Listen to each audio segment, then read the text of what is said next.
Hello, everybody. Today, I'm gonna make a YouTube intro where I sound like an idiot. That's crazy.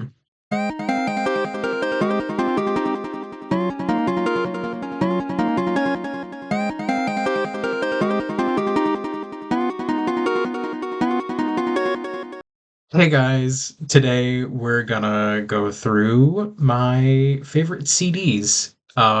Most of these kind of double as my favorite albums, but these are just the ones I own physically. And they happen to be my favorite of the one I own physically, and also the favorite that I just listen to in general. I will be drawing a mock gig poster for Haley Williams in the background as a little speed paint.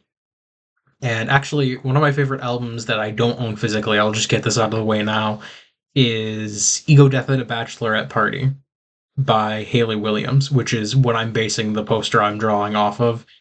As you can see, I'm doing thumbnails right now, and just I don't know, this album just resonated with me so much. It's so personal, but also like socio-politically relevant at the same time. It's a really good listen if you like, indie rock, indie pop, like alt, any kind of thing like that. And also if you just like Paramore and Haley Williams, which I mean, you should. It's Haley Williams. Anyway, yeah. So go listen to that album. That's the first one I'm listing that I don't have physically yet. I'm going to get a copy, God be willing. Anyway, the first album is Extraordinary Machine by Fiona Apple.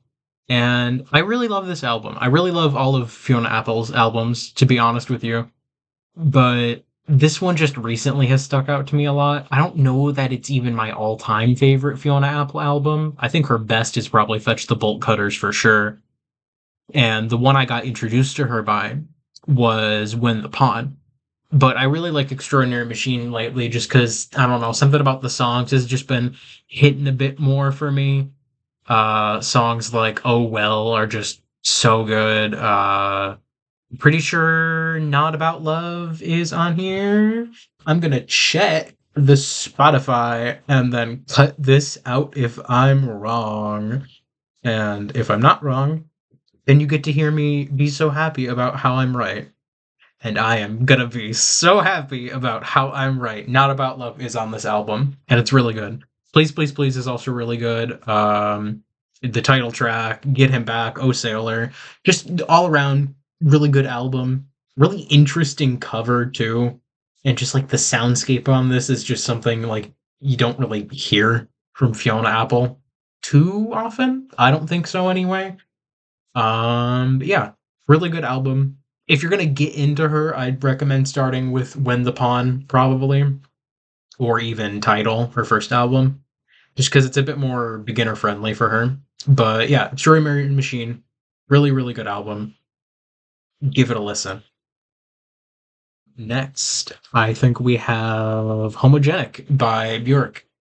Homogenic by Björk is really, really good. It's definitely my favorite Björk album. I think it's considered like at least number one or number two by most people in their like ranking of her discography or whatever. But it's a really good album. The soundscape of it's very like icy and mountainous, and it's like kind of like her like Iceland album almost. All of the songs on here stand out, and it's very avant-garde. But I think my favorite's probably Pluto, just because she lets out these like really guttural screams on it, and it just the production on it's really intense, and it's that right there, Pluto by Bjork. That is a club banger. I'm gonna be throwing it back crazy style in the club to that one. That's a lie. I don't go to clubs, but if I did and they were playing it, that's all I'm saying. What's next is Forever is a Feeling by Lucy Dacus. And I really like this one because, as you'll see, I have a signed copy of it. Not that the CD case is actually signed, but there's a little photo card insert of her in there, and she signs it in this really cute, like, block lettering. But this was actually a gift from a friend. They had accidentally ordered two copies, and I was lucky enough to get the second one. And me and this friend also went to see her in concert, and it was really, really, really good. Some of the best like indie music out there, like 100%. And Boy Genius too, her little girl group with Phoebe Bridgers and Julian Baker. Just really, really good music. Really sad sometimes. Like there's some tear jerkers in there, but it's just so well written. It's very poetic. You know, just peak peak indie music. Next is an interesting one because this isn't one that actually exists physically. It's only sold digitally, and I had bought it, I believe, off Amazon Music because they let you download the MP4s for it. And I burned it onto a CD because it's just something I've wanted to own physically for so long. And there's not a physical release, so you kind of got to make do with the resources that are given to you after a certain point. This is honest to God, probably one of my favorite albums ever. This is Coffee and Ramen by Go Child. It's easily my top album on Spotify, and Enigma is my top song on Spotify. Um, I will probably put in a screenshot of like my stats.fm page that verifies this just to show that I'm not lying to you. But it's got really good indie pop album. I love, love, love, love Good Morning and Enigma. They're not the opening song and closing song, but they just work so well as like an opener and closer too. Like the emotion behind both of them is just really strong. And then all the songs in between are also really good. Standout was probably Deadlock just because the really cool production on it and like the integration of like the keypad sound into the actual rhythm of the song. It's really, really good. Um, Next is If I Can't Have Love, I Want Power by Halsey. And this one's really cool because this is nothing like Halsey had ever done before, and she hasn't done anything like it since. And my cat's meowing at my door right now. Honey, I know. I'm sorry. Um, I can't even remember where we left off. It's this very industrial sounding album. It's like horror almost, not in like the Friday the 13th horror sense, but like psychological. It's about the terrors of like love and pregnancy and childbirth and all the good and the bad that comes with that. So it's a very interesting album, and it's also produced by Nine Inch Nails, which is crazy if you know about any of the other Halsey albums because they're very, very concert pop, I guess is the best way I can describe it. There's another term for it that's just out of my mind right now, but yeah, she's primarily like a pop artist. She was like a Tumblrina. Next is This Delicate Thing We've Made by Darren Hayes. And this album's interesting because I found out about Darren Hayes through Savage Garden, the pop duo he was originally in the 90s. And I found out about that band from JoJo's Bizarre Adventure. And you'll see that might be end up being a running theme with a lot of these albums.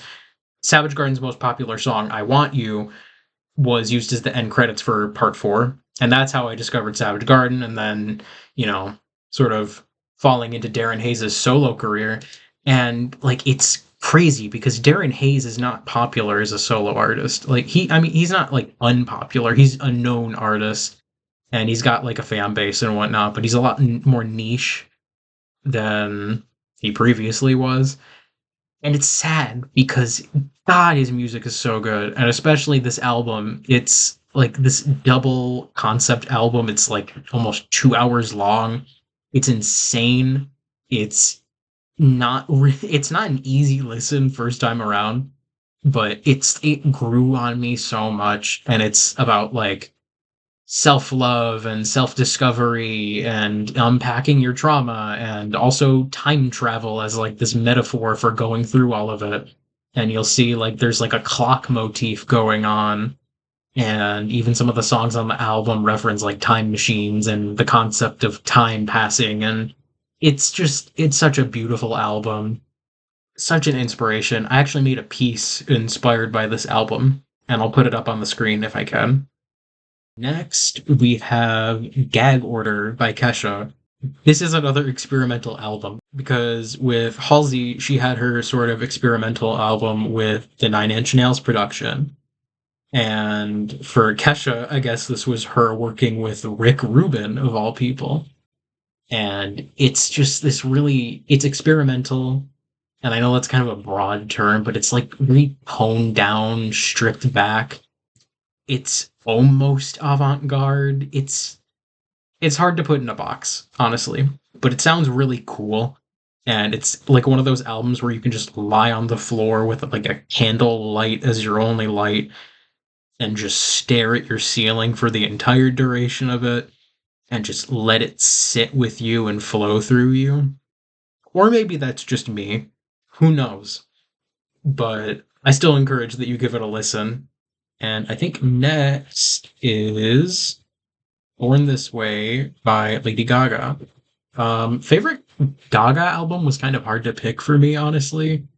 I've always been really into Lady Gaga ever since like late middle school, early high school, I think. I was always like culturally aware of her and I'd like watched her music videos and they had like a pretty profound effect on me, but I didn't really get into her and listen to all of her music until like early high school. And Born This Way is definitely the one that's had like the most impact on me. It's got like my favorite songs, like the meaning behind them, the artwork and aesthetics behind it. I think my favorite would probably be Marry the Night, just because like there's like a 13-minute music video to go along with it. It's basically a short film, and it's beautiful. And the song just like has so much more weight because of it. Heavy Metal Lover is also definitely up there. That's like a sleeper hit from the album. Next, after that, we have Imaginal Disc by Magdalena Bay. I only heard this album like I want to say earlier this year. It came out late last year, I think. But I didn't get around to it because, life came up. Boy howdy, I was really glad when I did get around to it because this is just such like a dreamy and ethereal and like technological pop album, and it's just every single song back to back is so good, and it's like probably the blueprint for a pop record in the 2020s, I think. And it really encapsulates that sort of like 90s to early 2000s vibe of what like your computer and all your technology like felt like then. It felt magical. After that, we have Dangerous by Michael Jackson. Probably not his best album, but it is my favorite album for sure. Just some of the production on here is what I prefer from him as an artist. And the songs on here just all like hit back to back to back for me. Jam and Why You Want to Trip on Me are definitely the highlights on the album for me, but all around it's just a really good listen. I think a lot of Michael Jackson's later music in his career is really underrated. Not underrated because I mean every single song he put out was just insanely popular, but compared to like stuff like Thriller or Bad, like it's definitely on the lower end of what people remember, and I think it's worth remembering. Next is Absolution by Muse. And this one, I don't believe I pointed this out with the Homogenic album by Bjork, but this and that both have like the for promotional use only stamps on them. I bought them at like a resale store, so I didn't buy them like this and break the law or anything. Absolution's like themes and sound are just like the most like consistent to me, and they hit home a lot more for me, especially nowadays. Like, I mean, we're in a very socio-political time, and this is kind of a heavily political album almost. So is Black Holes, though. Muse always has just really striking commentary in their music, and speaking of striking, the album art on here is crazy.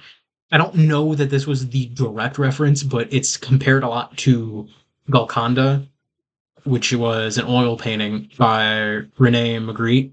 I'm probably butchering that name, but whatever. It's this like surrealist painting with all the men who are very shadowy, like standing in the air, like it's like a pattern almost. And what's interesting about it is this is also referenced in JoJo's Bizarre Adventure. I said I was going to come back to that, and it's referenced in part 8, I believe, in a cover for one of the later chapters. And it's really cool that art is like referenced like this in one of my favorite albums and also one of my favorite like manga or anime. It's cool to see how far that like art can reach, I guess. After that, we have Three Cheers for Sweet Revenge by My Chemical Romance. Easily their best album, probably their most iconic, and it's definitely my favorite too. I mean, I'm a big sucker for Black and Red. That's not the only reason I like the album, obviously, but just the aesthetics of this album, they nailed it down so hard. They're always like so good at that in the 4 albums that they put out. Favorite song is probably The Ghost of You, and the music video for that is crazy, and I cry a little every time I watch it. Next is actually an album by some of my good friends, the Non-Professionals. I met them at a gig of theirs, actually, and funny story is I street passed the drummer, Luke, on our 3DSs. We street passed each other on the Me Plaza and then on Animal Crossing, I believe. And that's how we met. I think they called out to see who was street passing them, and I like sheepishly raised my 3DS in the air and said me. And yeah, that's how that's how we met. We're good buds now though. And I actually got this CD at that gig. I don't know if they sell these online or not. I'll link their stuff down below for sure. So check them out if you get the chance. This is really good, like indie alt rock. And as you can see by the cover, it's a very autumnal album, and it's been perfect lately too as we transition into fall. Anyway, shout out fall. Shout out to this very fall record. And yeah. Okay, next we have A Fever You Can't Sweat Out by Panic at the Disco. Yeah, A Fever You Can't Sweat Out is where Panic at the Disco peaked. And the 3 albums they released after were good, and nothing else was. And I'm standing by that opinion. Everything they released after Too Weird to Live, Too Rare to Die sucks. And I can say that because I went to the concert for one of the newer albums. Pray for the Wicked, I believe. But yeah, just like the cabaret rock sound on here is just unbeatable for them. Their aesthetic peaked here, their sound, their fashion, like even the album cover and the CD art are just so striking. Like a parody of The Last Supper, I believe, for the cover. But yeah, it's really, really cool. Favorite song in here is Time to Dance, for sure. That was a song I imagined many a music video to, many an AMV to, on various bus rides or just sitting in my room. Next, sort of continuing on the emo train, but not really at the same time. Paramore was considered like an emo band once, like part of the quintessential emo. Not like trilogy. Were they part of the emo trilogy? I don't even know if there was an emo trilogy. I'm just kind of spouting out words, but they were recognizable as like an emo band. But this isn't really emo for them. This is like good rock music from them. And it's like the most mature rock they've ever put out without like sacrificing like what makes them good either. I don't mean mature in a bad way at all. This is their best album that they've ever put out, I think. It's like socio-politically relevant, as Hayley Williams has proven to do. Speaking of which, hey, we're drawing her. That's cool. Um, and just I don't know, just this album hits for me so hard. I believe I have an alternate cover for this too. I'm realizing, so that's cool. So yeah, favorite song on here is probably Figure Eight. Just like the little like, it literally sounds like a figure eight. It sounds like you're spinning around. It's just really cool. All of the songs on here are great though. Next after that is Mer de Noms by A Perfect Circle. So yeah, this album's really special to me. All the songs on here are just so good. This is such a good, like, I guess alt rock album. It's not metal, but it's got like that vibe to it, I guess. Favorite song on here, Brenya and Three Libras. Just really good, really, really, really good music. Next we have Love Deluxe by Sade. This is just a really good, like, contemporary, like, kind of jazz album. It's mostly adult contemporary. But yeah, this is another one of those albums where you can like lay on your floor and set up some mood lighting and listen to it, but not in like a depressed way, more in like a I'm at peace way and I want to be calm and I wish I was drinking a glass of wine right now way, if that makes any kind of sense at all. Next is Melancholy in the Infinite Sadness by the Smashing Pumpkins. And I really like this one. This was the first Smashing Pumpkins album I've heard. I'm pretty sure this is the only one I've heard in full. And it's a double album by its very nature, but like the CD casing for it's really cool because it's got the two discs with like the faces on it. And then it's got this really cool art book and lyric book with it. And it's just, God, the aesthetics of this are just so, so, so nice. It's like Renaissance-y in a way.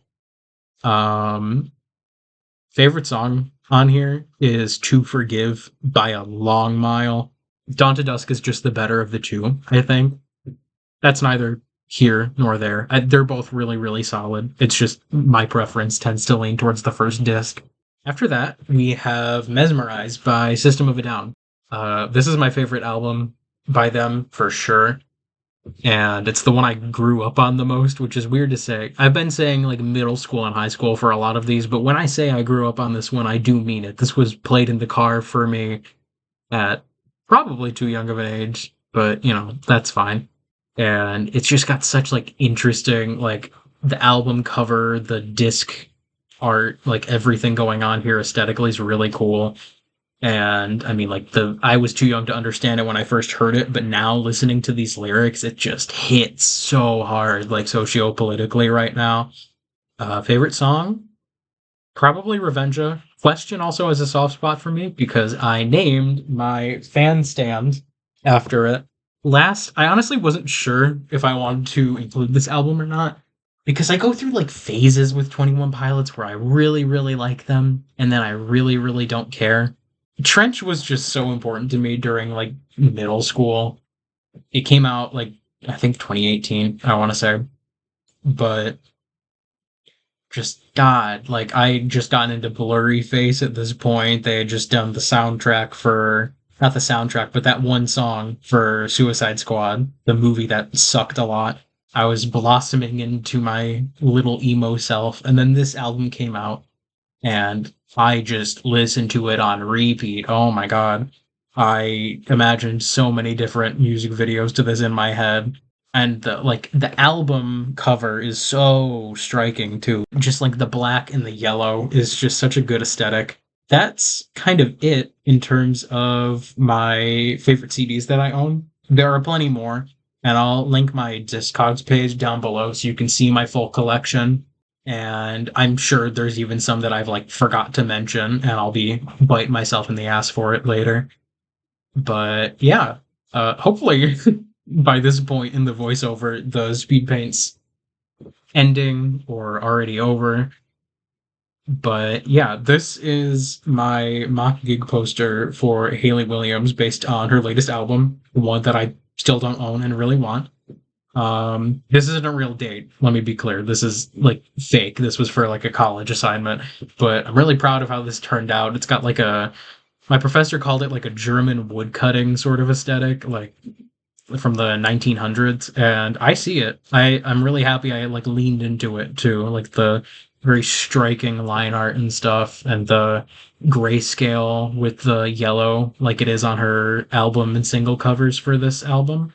If you would like to see more of my art, go check out my Instagram, my Tumblr, my Blue Sky. All of those I post my art on pretty regularly.